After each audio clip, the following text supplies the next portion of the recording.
भारतीय लोकतंत्र और राजनीति के इतिहास में एक जमाना था जब राजनीति का अर्थ ही समाज सेवा और सामाजिक कार्य था।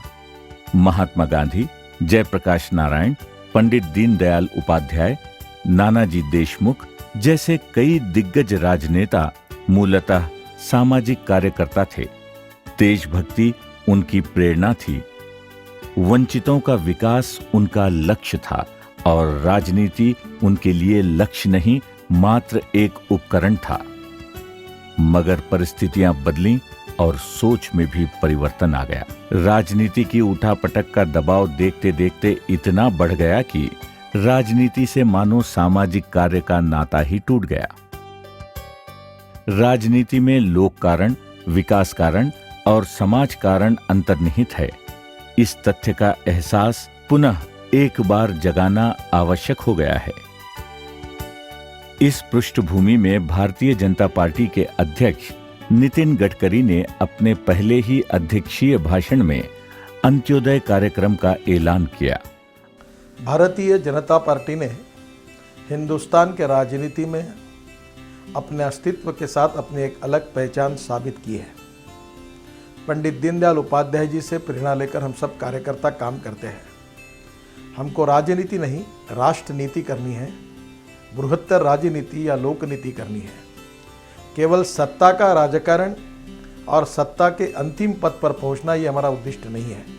पंडित दीनदयाल उपाध्याय जी ने अपने विचार दर्शन में हम सबको प्रेरणा दी है कि समाज से सबसे जो आखिरी व्यक्ति है, जो शोषित है, पीड़ित है, दलित है, जिसके पास रहने के लिए घर नहीं है, जिसके शरीर पर कपड़ा नहीं है और जिसको खाने के लिए रोटी नहीं है, उसको हम भगवान माने और निरंतर उसकी सेवा में कार्यरत रहे।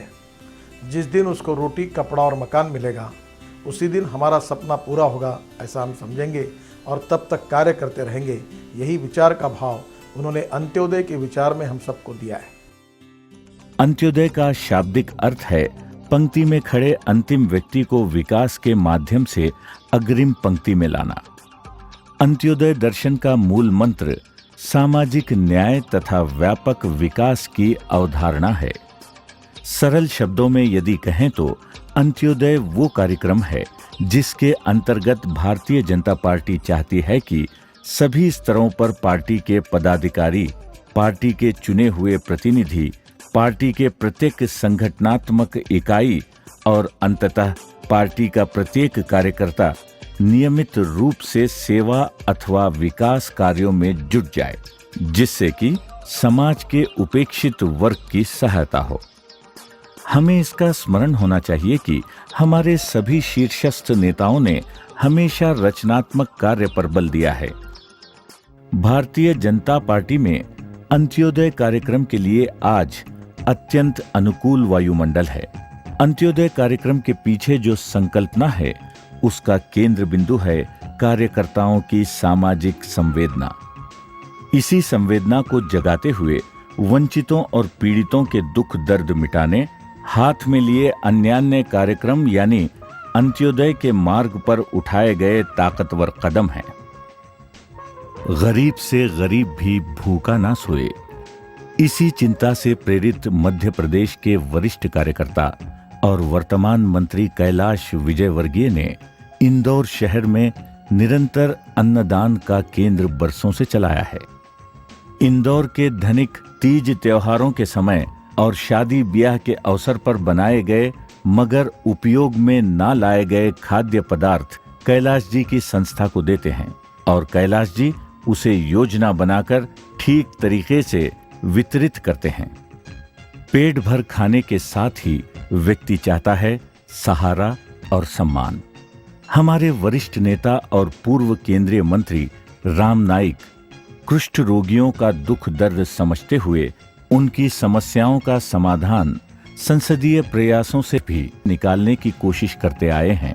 ये कार्य राम नाईक के सेवा भाव और संवेदनशीलता का ही परिचायक देता है। हमारे समाज के उपेक्षित तबकों में ग्रामीण व गरीब महिलाएं भी शामिल हैं। महाराष्ट्र के शोलापुर में काम कर रही भाजपा की पूर्व नगर पार्षद चंद्रिका भाभी चौहान महिलाओं में उद्यमशीलता जगाने हेतु निरंतर सक्रिय रही हैं। इसी तरह बेसहारा गरीबों को अच्छे खासे घर उपलब्ध कराने का बीड़ा उठाया है रतलाम के भाजपा के कार्यकर्ता चैतन्य कश्यप ने। समाज के पुरुषार्थ को ललकारते हुए उन्होंने गरीबी रेखा के नीचे जीने वाले 84 परिवारों के लिए 100 घर बनाकर अहिंसा ग्राम के रूप में एक नया गांव विकसित किया है।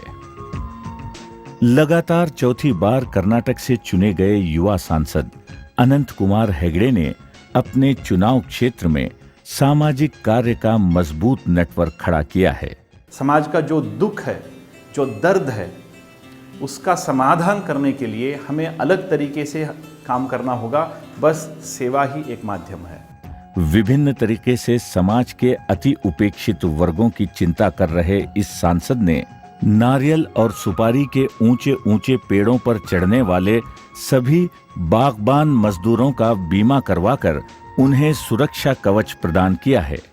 गरीब ग्रामीण परिवारों को निरंतर आर्थिक सहयोग प्राप्त होता रहे, इसलिए अनंत कुमार हेगड़े ने हर गरीब परिवारों को 5 फलदायी वृक्षों के पौधे भेंट करने की योजना पर काम किया है। समुचित और सर्वांगीण ग्राम विकास के ऐसे ही प्रयासों में बेलगांव कर्नाटक के भाजपा विधायक अभय पाटिल भी बरसों से लगे हैं। जब 2004 में मैं पहली बार चुनाव लड़ा इस एरिया से, तो इस गांव में मुझे आने नहीं दिया गया है। इस गांव के लोग सिर्फ 6 वोट मुझे दिए गए हैं। उनको कभी नहीं कहा कि आप इनको ही वोट डालना है। हमने कहा हमको आप जिम्मेदारी दे दो, हम उसका निर्वहन करेंगे, आगे सोचना आपका काम है।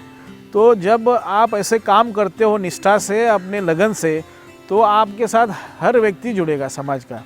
ಈ ಊರಿನ ಸುಧಾರಣೆ ಮೂಲಕ ಅವ್ರ ಜನಕ್ಕೆ ರಾಸಾಯನಿಕ ಗೊಬ್ಬರ ಯೂಸ್ ಮಾಡದೆ ವರ್ಣಿಕಾವ ಗೊಬ್ಬರ ಯೂಸ್ ಮಾಡಿ ಅವ್ರ ಉತ್ಪನ್ನ ಜಾಸ್ತಿ ಆಯಿತು ಮತ್ತು ನೀರಿನ ಸೌಲಭ್ಯ ಎಲ್ಲ ಕಡೆ ಒದಗಿಸಿಕೊಟ್ಟಿದ್ರಿಂದ ಬಡತನದ ಪರಿಸ್ಥಿತಿ ಇಲ್ಲ, ಈಗ ಎಲ್ಲರೂ ಚೆನ್ನಾಗಿದ್ದಾರೆ।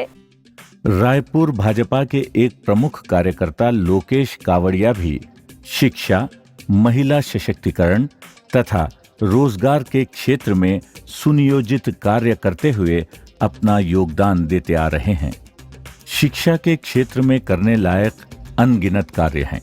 विदर्भ के चैन सुख संचेती हों या नासिक के विजय साने, गरीब छात्रों को शैक्षिक साहित्य उपलब्ध करवाकर उन्हें स्कूलों से ड्रॉप आउट होने से बचा रहे हैं। उड़ीसा में पार्टी के राष्ट्रीय मंत्री कैप्टन अभिमन्यु, मैसूर में शरद कुमार, जयपुर में सांसद अर्जुन मेघवाल तथा चंडीगढ़ में पार्टी अध्यक्ष संजय टंडन भी शिक्षा के क्षेत्र में गरीब छात्रों के अंत्योदय में पूरी तरह जुट गए हैं। रास्तों पर बेसहारा जिंदगी जीने वाले बच्चों की शिक्षा के लिए पश्चिम बंगाल में हमारे कार्यकर्ता डॉक्टर मन्ना अपनी तरह का एक स्कूल चला रहे हैं। शहरों में झुग्गी झोपड़ियों में विभिन्न सेवा कार्यों की आवश्यकता हर समय महसूस होती है।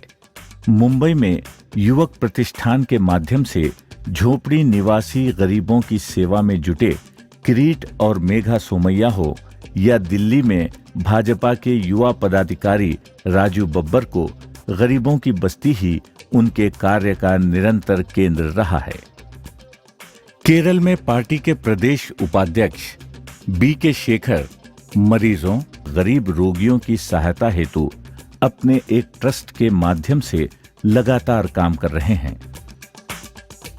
पार्टी में बनी इस सामाजिक कार्य की परंपरा को पार्टी के पूर्व राष्ट्रीय अध्यक्ष वेंकैया नायडू ने आंध्र प्रदेश के नेल्लोर में ग्रामीण विकास प्रकल्पों के माध्यम से समृद्ध किया है। पार्टी के राष्ट्रीय महामंत्री अनंत कुमार अदम्य चेतना संस्था के द्वारा बेंगलुरु के स्कूलों में स्वादिष्ट एवं पौष्टिक मध्याह्न भोजन उपलब्ध कराने तथा स्कूली शिक्षा को प्रयोगशीलता और अभिनवता से जोड़कर काम करने के विषय में बरसों से सक्रिय हैं। ಅನ್ನ ಅಕ್ಷರ ಮತ್ತು ಆರೋಗ್ಯದಿಂದ ಮುಖಾಂತರ ನಾವು ಈ ಪುಟ್ಟ ಮಕ್ಕಳ ಸೇವೆಯನ್ನು ಮಾಡಿ ಅದರಿಂದ ದೊರಕಿರುವಂತಹ ಒಂದು ಧನ್ಯತಾ ಭಾವ ನಮ್ಮನ್ನು ಇವತ್ತು ಮುಂದೆ ತೆಗೆದುಕೊಂಡು ಹೋಗ್ತಾ ಇದೆ। पार्टी की वरिष्ठ नेत्री और लोकसभा में नेता प्रतिपक्ष श्रीमती सुषमा स्वराज अपने संसदीय क्षेत्र में अंत्योदय के विभिन्न कार्यों में जुटी हुई हैं। महिला सबलीकरण तथा महिला स्वास्थ्य और रोजगार के विषय में सुषमा जी के द्वारा कई तरह के प्रयास हो रहे हैं। हमने बिल्कुल आम घरों से, गरीब घरों से महिलाओं को चुनकर प्रशिक्षित किया है और उनके द्वारा बनाए गए माल को बेचने की जिम्मेदारी भी स्वयं ली है। मुझे लगता है कि महिला सशक्तिकरण की दिशा में महिला का स्वावलंबी होना सबसे ज़्यादा ज़रूरी है और महिला स्वावलंबन की दिशा में ये हमारा प्रयास आखिरी आदमी के साथ आखिरी औरत के उदय की तरफ भी बढ़ रहा है। अंत्योदय के काम में पूरी निष्ठा और लगन के साथ कल्पना भी जरूरी है। इसी के चलते पुणे में काम कर रहे आशुतोष देशपांडे ने रद्दीडिपो.com वेबसाइट बनाकर स्थानीय नागरिकों के लिए रद्दी बेचना आसान तो किया ही है, साथ ही साथ रद्दी से प्राप्त धन की राशि स्वयंसेवी और मानवीय कार्य के लिए उपलब्ध कराकर सैकड़ों परिवारों को संपर्क सूत्र में बांधा है।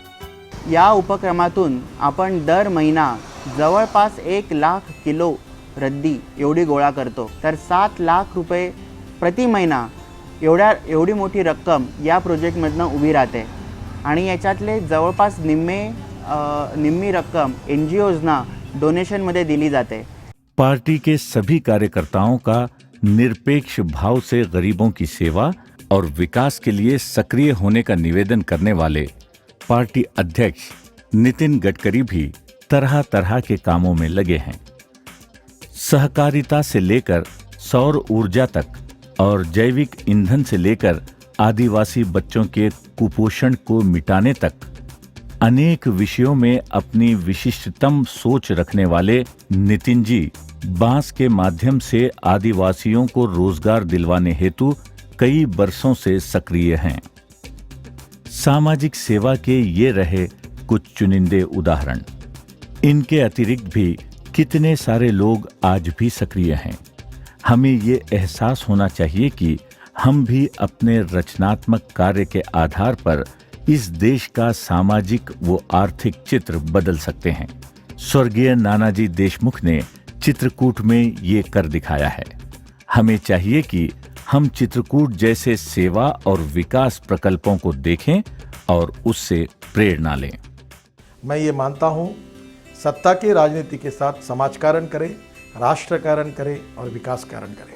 मैं आपसे अपील करता हूँ कि शिक्षा, स्वास्थ्य, रोजगार, ग्रामीण विकास, पर्यावरण ऐसे अनेक क्षेत्र में हम पहल करके विकास के छोटे छोटे कार्यक्रमों को लें। सांसद, विधायक और हमारे छोटे बड़े कार्यकर्ता अपने क्षेत्र में एक विकास प्रकल्प और एक सेवा प्रकल्प शुरू करें ताकि हमारी जो सामाजिक आर्थिक परिवर्तन की जो परिकल्पना है उसको और गतिशील बनाने का मौका हम सबको मिलेगा, जिससे डॉक्टर श्यामा प्रसाद मुखर्जी और पंडित दीनदयाल उपाध्याय जी का सपना हम निश्चित रूप से पूरा कर सकेंगे।